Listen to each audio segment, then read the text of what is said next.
يابا كليكة عراقية من ايد امي، شوفوها. شوف الكليكة شلون هشة، تخبل، شكلها رهيب وبعض العجينة جد خفيفة.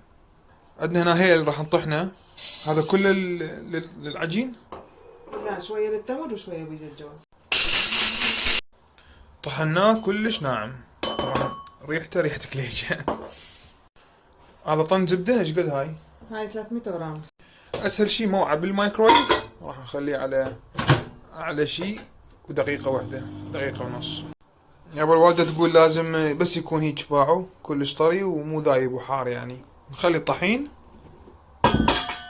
خاشوقة ملح خاشوقة شكر فوق الطحين، ونص كيس خميرة، خاشوقة كبيرة هيل، هاي خاشوقتين مال الاكل تقريبا، هاي خاشوقة كبيرة كلش ليان. نخلطهم زين، نسوي حفرة بالنص، نضيف الزبدة، شوية من الزبدة الذايبة. بس أهم شي هالطريقة، نفرك الدهن ويا الزبد. نفرك الطحين ويا الزبد، الطحين ويا الزبد. هاي حتى اسويها هشة يعني ومثل الكريسبي شوية، حتى أي ما تصير مثل الخبز، ما تصير مثل الخبز، تصير مثل البسكت. مثل البسكتس. اهم شي الهيل لازم نطحنه فريش، مو ما يصير يعني الهيل مطحون صار له سنة نفس اللحظة، حتى تصير الريحة قوية مثل ما هسه نشتم ريحة لهنا وصلت. باعوا شلون صارت هسه العجينة؟ توب. هسه نحط مي، نص جلاس. نص جلاس مي. لازم تكون عجينة كلش قوية. لازم العجينة قوية يابا. نعجن. الطحين لازم يكون طحين مال كيك، يعني البروتين مالته يكون من بين 8 إلى 10، ومن نعجنها هواية بس إلى أن تتماسك حتى الجلوتين لا يتفاعل بيها، والمي لازم يكون قليل حتى الجلوتين همين ما يتفاعل ويا العجينة وتصير عندنا عجينة مال خبز. هذه على مود يطلع عندنا عجينة أو الكليشاية هشة، مهمة هاي الملاحظات. شلون صارت؟ عجينة قوية، والله يابا قوية، بس من ترتاح راح تلين شوية مو؟ إيه، هاي بعد نخليها ترتاح وبعد نص ساعة نجي هم نعجنها مرة ورا الأخرى. نص ساعة نعجنها مرة ثانية. هسه راح نخليها أهم شي بالبطانية بمكان دافي ونريحها. هاي التقاليد مال الكليشة، عجينة تلف بالبطانية. نخلي جوز، وهسه راح نكسر الجوز بالهاون، او اذا عندنا شوبك وكاسة هم يصير. يابا تقول هاي الطريقة مو زينة، لا عاد شلون طريقتك؟ صار كلش ناعم وانا ما اريد هذا الناعم كلش. دير لا عاد شلون طريقتك؟ يابا سوي هيج، خاشوقة كبيرة هيل، خاشوقتين شكر كبار، وملح قليل ملح، ونخلط. الحشوة مال الجوز جهزت، لأن ما عندنا من هذا التمر مفلس وكامل، فراح احنا ناخذ التمر هذا ونفلسه ونخليه بالطاوة، ونخلي عليه خاشوقة دهن سمن، راح نحمسه على النار شوية.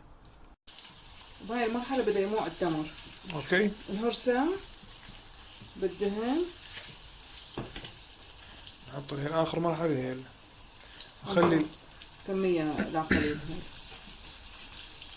هسه راح نخلي التمر على ورق الزبدة، هو دافي بعد حار. هسه راح نفتحها طبقة رقيقة كلش، نطويها لهذه الورقة ونكمل الفتح بالشوبك. باعوا شلون صار التمر؟ عبالك ورقة كلش خفيف. هذا مبردة ونعوفه إلى وقت التشكيل. جيد. يابا هاي العجينة هسه طلعناها وعجناها قبل ورا بنص ساعة، وبعدين رجعنا خمرناها ساعتين، صارت بهذا الشكل.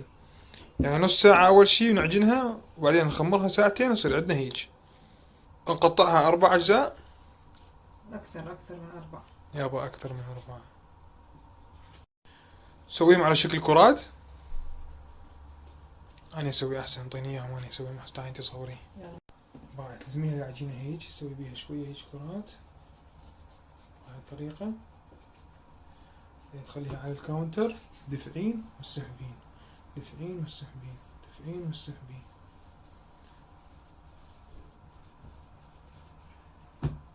شلونها؟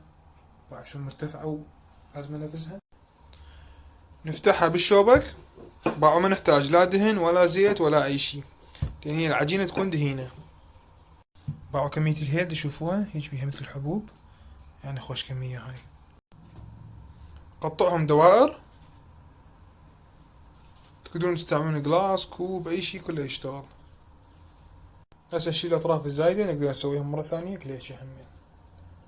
ام الجوز نحشيها خاشوقة صغيرة ونسد الاطراف كلش زين. نقذلها، نسحب الاطراف ونفرها، نسحب الاطراف ونفرها بهاي الطريقة. هسه راح نسوي وحدة اللخ ام التمر.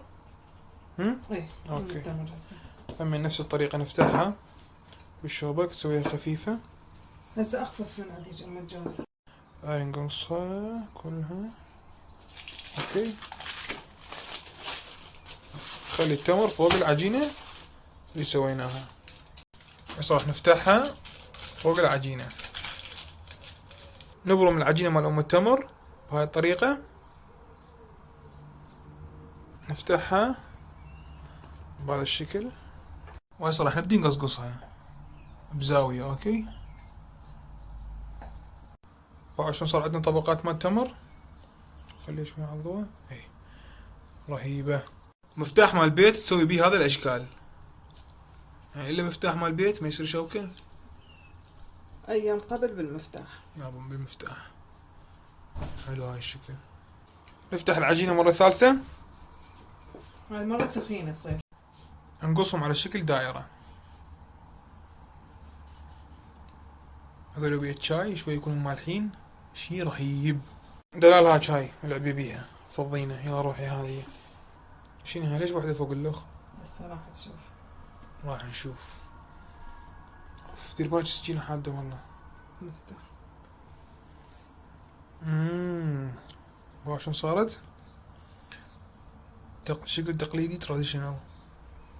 البيضة اللي ندهن بيها الكليتشة راح اخذها شوية قهوة حتى ما يصير بيها اي زفارة، تطلع ريحتها تخبل. بس نخفقها. هسه راح ندهنها على خفيف بالبيض. هسه راح ندخلهم فرن حار 180 حرارة الى ان يصير لونهم ذهبي.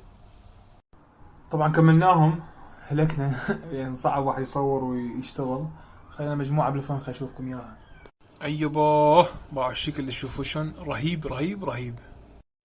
صارت الكليتشة استوت. باعوا لي شلونها. طبعا الشكل والريحة فتشي رهيب. شوف الاسفل مالتها توب لوز. هاي الكليتشة باعوا شلون صارت توب. هاي الوجبة الثانية. وهذا بورد الكليتشة كمل باعوا لي شلونه فتشي رهيب والريحة تخبل. شوف الكليتشة شلون هشة تخبل. شكلها رهيب ومع العجينة جدا خفيفة يابا. وهاي الطريقة الكليتشة العراقية من ايد امي. ان شاء الله حبيتوها ولا تنسون تسوون لايك وسبسكرايب. في ماذا